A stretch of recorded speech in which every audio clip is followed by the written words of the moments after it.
Good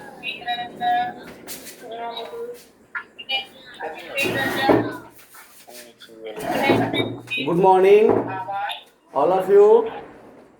Morning, sir. Welcome to your today's online class. आप सभी का ऑनलाइन क्लास में स्वागत है। I hope you all well.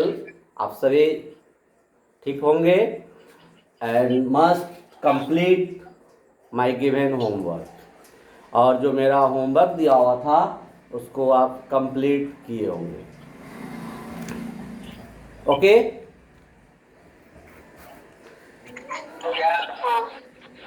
First of all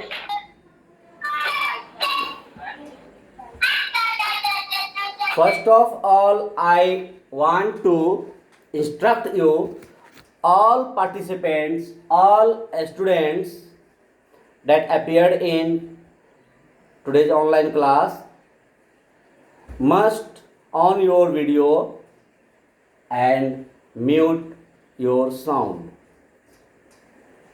जितने भी स्टूडेंट्स अपीयर हैं सभी से मेरा पहला इंस्ट्रक्शन है कि आप अपना वीडियो ऑन कर लें और वॉइस म्यूट रखें।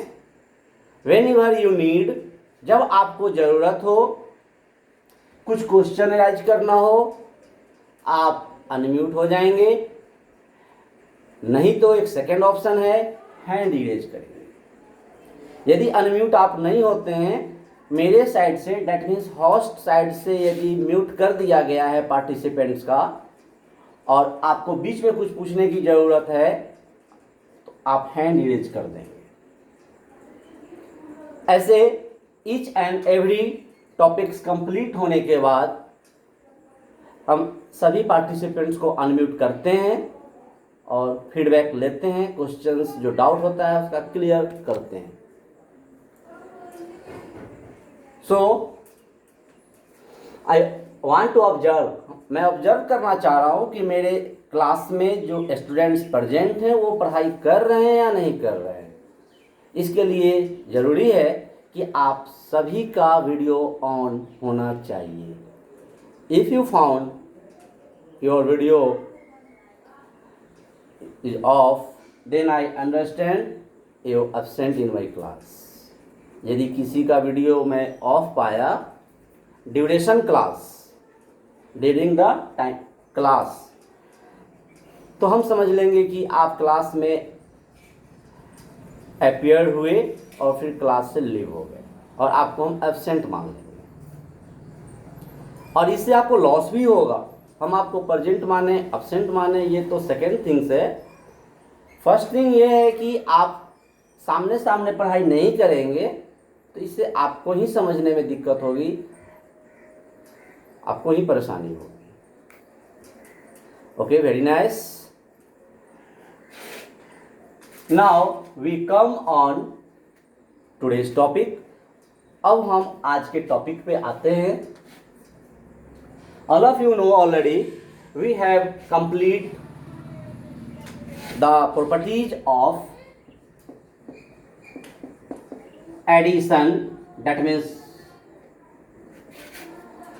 all properties rules related to addition and properties of subtraction we have finished till now। हम लोग अभी तक लास्ट वीक में टिल द सैटरडे तक हम लोग ये कंप्लीट कर चुके हैं। And worksheets depends upon it, और जितने भी वर्कशीट्स डिपेंड हैं इस प्रॉपर्टीज पे, एडिशन और सब्ट्रैक्शन वाले प्रॉपर्टीज पे, वो सारा वर्कशीट्स भी हम लोग क्लियर कर चुके हैं। फिर भी यदि किसी स्टूडेंट्स को इस प्रॉपर्टीज ऑफ एडिशन से, प्रॉपर्टीज ऑफ सब्ट्रैक्शन से या इससे रिलेटेड वर्कशीट से कोई क्वेश्चंस में डाउट है तो जैसे आपको हम अनम्यूट करेंगे आप जरूर पूछेंगे। Now we come on properties of multiplication। so your today's topic,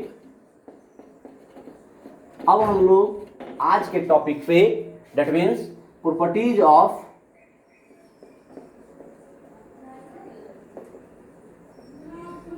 multiplication, properties of multiplication पे आते हैं। प्रॉपर्टीज ऑफ मल्टीप्लीकेशंस पे आना है। प्रॉपर्टीज ऑफ मल्टीप्लीकेशंस में कुछ ऐसा प्रॉपर्टी है जो कि प्रॉपर्टीज ऑफ एडिशन से सिमिलरिटीज है, मिलता जुलता है, आपको समझने में आसानी होगी। जैसे पहला property, first property for multiplications, multiplication के लिए पहला प्रॉपर्टी क्या है?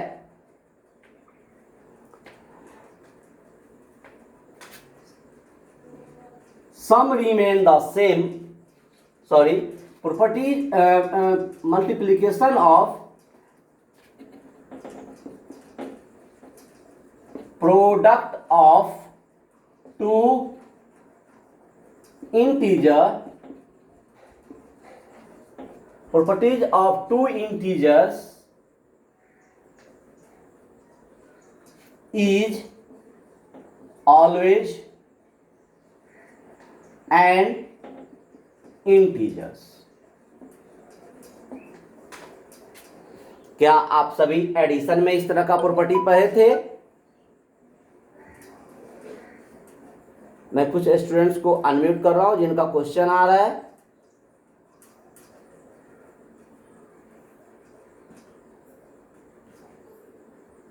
Yes, ask to unmute. Why you erase your hand? क्या हुआ था?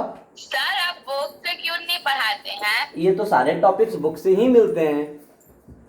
आप कंपेयर, सर आप बुक, यस सर आपके पास बुक क्यों नहीं होता है? ये क्वेश्चंस नहीं होने चाहिए। बुक मेरे पास हो या ना हो, लेकिन मेरे सारे प्रॉपर्टीज आपके बुक से बिल्कुल मिल रहे हैं। यदि नहीं मिल रहे हैं तो आप बताएं कि आपके बुक से कुछ हट के पढ़ाई हो रही है।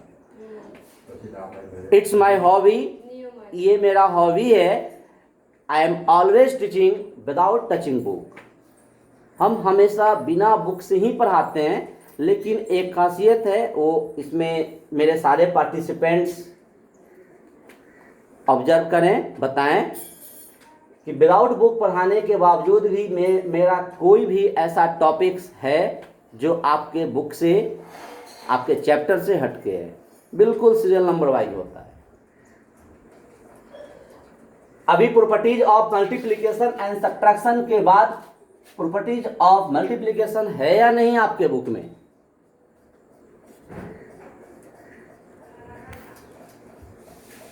रिप्लाई।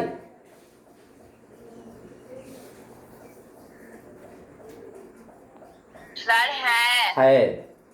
तो फिर जब आपके बुक में जो टॉपिक्स हैं, जो प्रॉपर्टीज हैं, वो मैं बिल्कुल विदाउट टचिंग बुक पढ़ा रहा हूं, तो आपको तो इसमें और जल्दी समझ में आने चाहिए।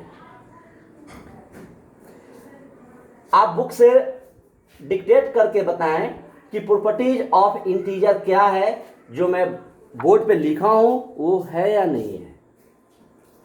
Product of two integer is always an integer.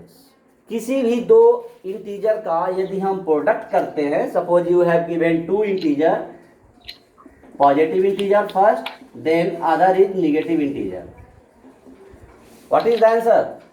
5 2 are 10 and put here minus sign because first is positive, second is negative, plus minus minus, minus 10 always an integer। यह भी एक इंटीजर है, ये नेगेटिव इंटीजर है। तो ये चाहे negative integer आए या पॉजिटिव इंटीजर आए, आंसर तो इंटीजर ही है। तो अभी आप अपने बुक से फर्स्ट प्रॉपर्टी पढ़ के बताइए कि आपके बुक में पहला प्रॉपर्टी क्या लिखा हुआ है।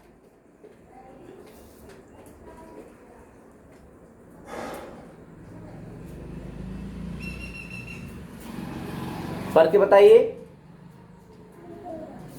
Unmute students. Sir product of any two integer is also an integer. Yes, integer. मैं जो प्रॉपर्टी लिखा विदाउट बुक और आप बुक से पढ़ रहे हैं, हमको इस दोनों में डिफरेंस बता दीजिए। सर इस दोनों में कोई डिफरेंस नहीं सर, जो आपने प्रॉपर्टी बताया वो एकदम सर बुक के प्रॉपर्टी से मैच हो रहा है। बिल्कुल, अब आप ये ऑब्जर्व कर रहे हैं कि विदाउट टचिंग बुक मैं पढ़ाता हूँ, यदि बुक से रीड कर देता, ये कोई लैंग्वेज नहीं है, बुक से रीड कर देता, आपको कैसा लगता? सर जल्दी समझ नहीं आता सर, जल्दी आप समझ नहीं पढ़ाते आता। हैं तो ये बेटा मेरा हॉबी है, अभी नहीं, मेरे पिछले कई सेशन से जब भी मैं पढ़ाता हूँ बुक का बिल्कुल सेम टू सेम टॉपिक्स होता है, but without touching book. Book मेरे पास नहीं होते हैं। अब मेरे सारे पार्टिसिपेंट्स आप ही के जो रिप्लाई है वो सुन लिए होंगे कि मेरा क्या रिप्लाई हुआ है। अब आप सेकेंड प्रॉपर्टी पर है, आपके सेकेंड प्रॉपर्टी पढ़ने के पहले हम पहले डिक्टेट कर देते हैं विदाउट बुक कि आपके सेकेंड प्रॉपर्टी में क्या होगा। आइए देखते हैं सेकेंड प्रॉपर्टी।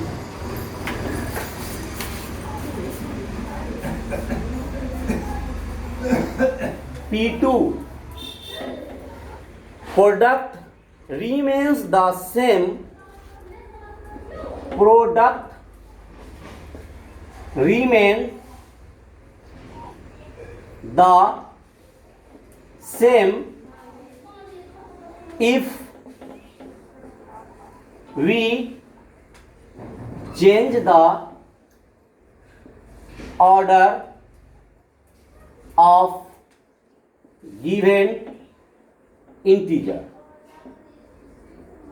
इस इंटीजर की जगह मल्टीप्लायर भी हम दे सकते हैं। इसका मतलब पहले आप समझ लीजिए, इसका मतलब है कि प्रोडक्ट रिमेन्स द सेम।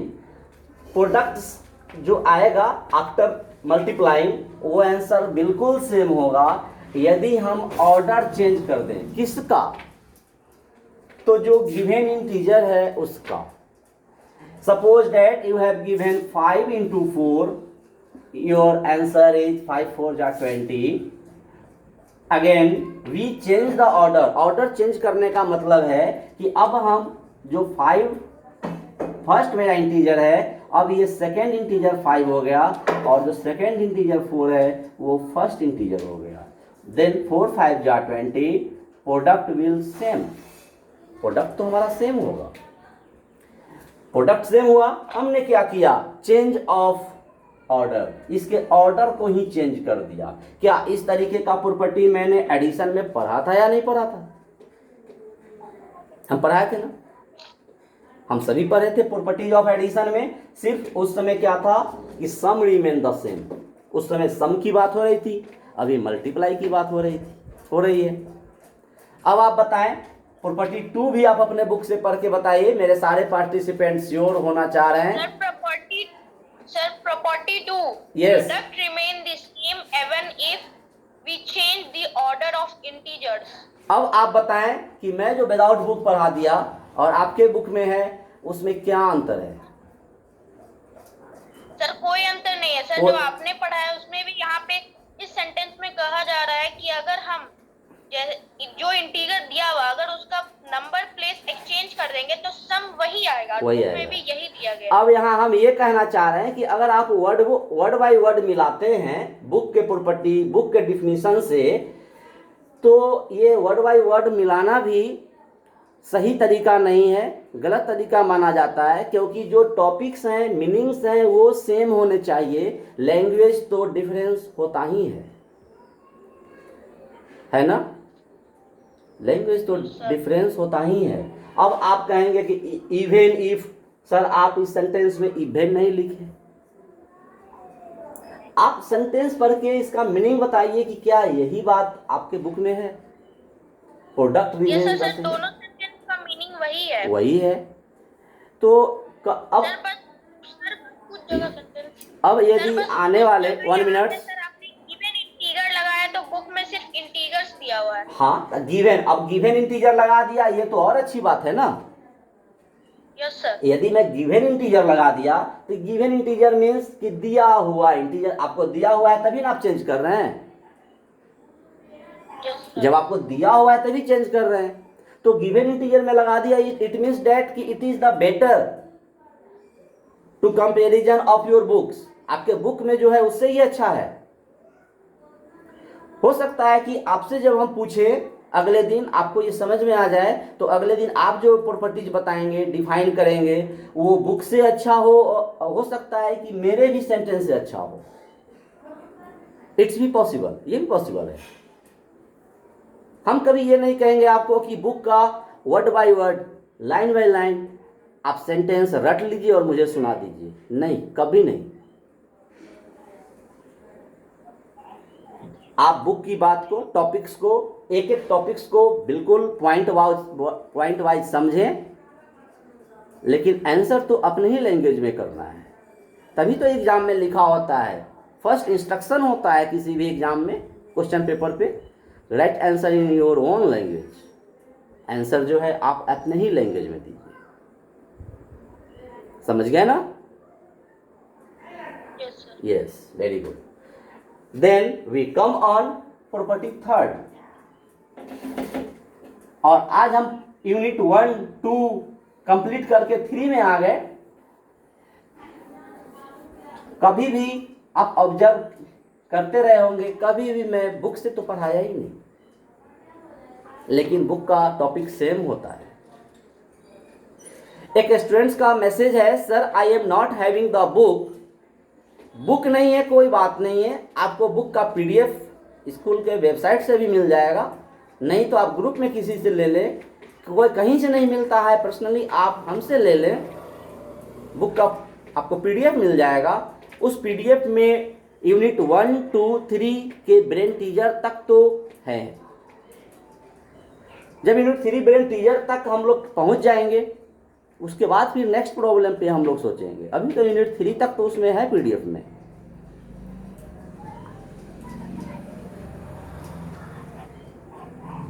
एक स्टूडेंट्स का फिर से क्वेश्चन आया, सर मेरे पास भी बुक नहीं है। अब इस तरह का क्वेश्चन यदि मेरे पास आते रहे, टोटल अपीयर्ड स्टूडेंट्स नाउ, अगर हम मानते हैं कि अभी मेरे पास 80 स्टूडेंट्स प्रेजेंट हैं और सारे स्टूडेंट्स का यही रिप्लाई आते रहे, सारे के लिए कॉमन आंसर में दे दिया, इससे रिलेटेड जितने भी स्टूडेंट्स का प्रॉब्लम है, बुक का पीडीएफ फर्स्ट सॉल्यूशन है। उसके बाद हम बुक का सोचेंगे, स्कूल के ऑफिस से बात करेंगे, स्कूल से कहीं से नहीं होगा, कोई quick and fast solution. If you have notebook then you download PDF of standard 6 maths from your websites.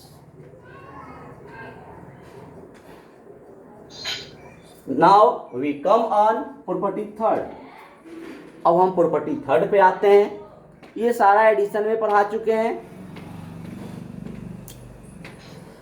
My third property, it's also a related to properties of addition. यह भी प्रॉपर्टीज ऑफ एडिशन से मिलता है। आप properties of addition में पढ़े थे, sum remain the same if we change the group of integer, पढ़े थे ना? Sum remain the same if we change the group of integer. यहां भी हम वही रूल लगाते हैं, product remains the same if we change the group of integers। Product same होगा यदि दिए गए इंटीजर का हम ग्रुप चेंज कर दे। It's possible to more than 2 integer. या तभी पॉसिबल होगा जब आपको 2 इंटीजर से ज़्यादा मिलेगा, क्योंकि जैसे ही 2 मिलेगा तो आप एक ही बार मल्टीप्लाई करेंगे, सेकेंड टाइम करने की ज़रूरत ही नहीं पड़ती है। लेकिन ग्रुपिंग करने के लिए तो आपको मोर देन 2 इंटीजर चाहिए। आइए, as for example 2 into 3 into 4। Again we write here 2 into 3 into 4। आपको 3 इंटीजर दे दिया गया है, आपको मल्टीप्लाई करना है। It's not possible to multiply at a time to take 3 integer. यह पॉसिबल नहीं है कि आप एक ही बार में तीनों इंटीजर लेकर मल्टीप्लाई करें। सबसे पहले तो आपको इसमें से कोई 2 इंटीजर लेना पड़ेगा। पहली बार सबसे पहले 2 लेना पड़ेगा। यस, क्या डाउट है?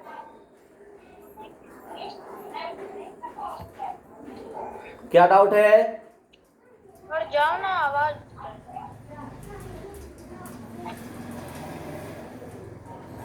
हैंड इरेज हो रहा है और जब मैं आपको अनम्यूट करता हूं आपके साइड से कोई रिप्लाई नहीं आ रहा है, देन लॉस्ट योर टाइम। जब आपको कुछ पूछना नहीं है तो हैंड इरेज क्यों करते हैं? और जब हैंड इरेज करते हैं, मैं यहाँ से अनम्यूट कर रहा हूँ तो आंसर आना चाहिए, रिप्लाई आना चाहिए कि आपने हैंड इरेज क्यों किया है, क्या प्रॉब्लम है।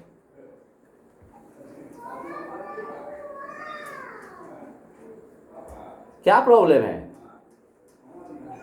क्वेश्चन तो पूछिए, क्वेश्चन तो पूछिए। Why erase your hand during class?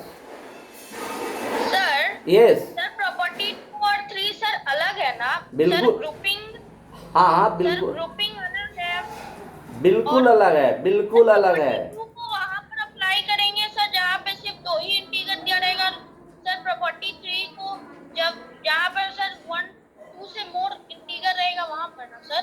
हाँ हाँ, बिल्कुल सही समझे आप, बिल्कुल सही समझे। प्रॉपर्टीज सेकेंड जो मैं पढ़ाया हूँ, सेकेंड प्रॉपर्टी जो पढ़ाया हूँ वो चेंज ऑफ ऑर्डर है। It means that is apply if given 2 integer. वह तब अप्लाई होगा जब आपको 2 ही इंटीजर दिया रहेगा, तभी ना इसके ऑर्डर को हम चेंज करेंगे, कभी 2 into 3, कभी 3 into 2। This is the under condition of properties 2, but in properties 3 में क्या है कि ग्रुप चेंज करना है। तो ग्रुप चेंज करना मीन्स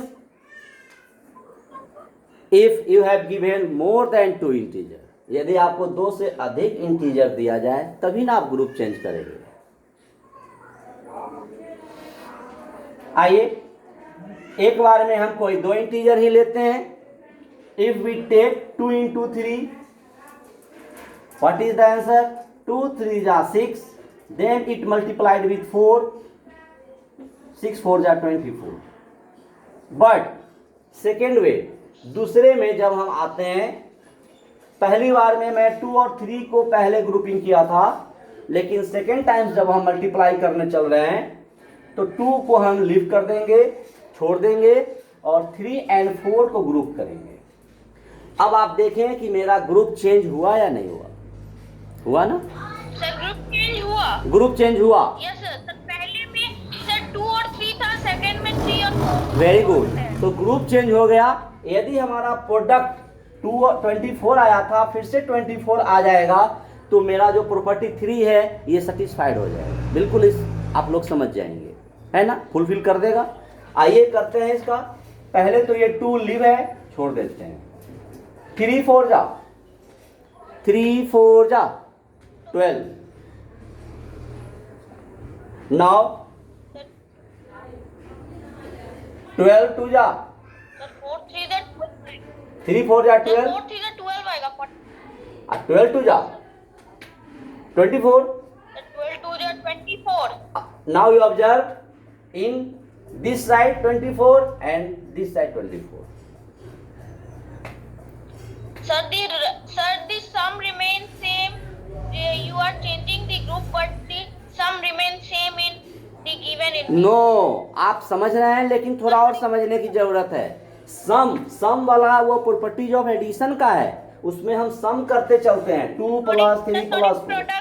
हाँ, यहाँ प्रोडक्ट की बात है। आप याद रखें कि जो बच्चे को, जो स्टूडेंट्स को प्रॉपर्टीज एडिशन आ गया, वो properties of multiplication easy way में कह लेगा। सब कुछ सेम है, वो एडिशन का था इसलिए सम, और ये मल्टीप्लिकेशन का है इसलिए प्रोडक्ट। क्लियर? चलिए नेक्स्ट। नेक्स्ट प्रॉपर्टी P4, आप बुक से बताएं प्रॉपर्टी 4 क्या है। If we multiplied 1 with an integer, product of an integer and zero is zero. Yes, ऐसा इंटीजर है कि कोई भी इंटीजर आपको दे दिया जाए, उसमें यदि आप जीरो से मल्टीप्लाई करेंगे आंसर क्या होगा? Sir zero. जीरो होगा। सबको आता है, ये सबको आता है, इसलिए ये प्रॉपर्टी बिल्कुल आसान है।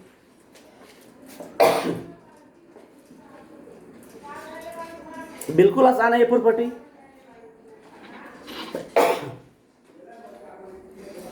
नेक्स्ट, सर आपने एडिशन वाले क्लास में ये बताया था। इसलिए तो मैं बताया था कि आने वाले दिन में आपको जल्दी समझ में आए, और आज वो दिन आ गया कि आपको जल्दी समझ में आ गई है, आपको बहुत जल्दी समझ में आ गई। Next, any integer multiplied with 1, ऐसा है। Multiplied by any integer is the it's integer itself. Yes, किसी भी इंटीजर में हम किससे मल्टीप्लाई करें तो यही इंटीजर आएगा। किससे मल्टीप्लाई करना होगा? कोई भी सर, वन। 1 से। अब आप याद कीजिए, यहां एक most important note, 1 is called, sir 1 is the identify element of multiplication. Identify नहीं है बेटा, identity. Identity. Yes sir, identity element of multiplication. Yes, आपके पास बुक है, आप गलत पढ़ रहे हैं, मेरे पास बुक नहीं है, फिर भी मैं सही पढ़ रहा हूं। आपके पास बुक है, आप मिला लीजिए। आइडेंटिफाई आप पढ़े हैं, लेकिन आइडेंटिटी एलिमेंट। सर मिस्टेक हो गया था। कोई बात नहीं। 1 is called identity element for multiplication, लिखा हुआ होगा। सर नोट में है। हाँ बिल्कुल, मैं पहले ही कहा हूं ये नोट में है, ये इंपॉर्टेंट पॉइंट्स हैं। ये भी मैं एडिशन में पढ़ाया था। एडिशन में आइडेंटिटी एलिमेंट जीरो होता था। सर जीरो था। हाँ, क्यों? क्योंकि सर किसी भी इंटीजर में जीरो ऐड करने पे आंसर इटसेल्फ, आंसर में कोई चेंजिंग नहीं।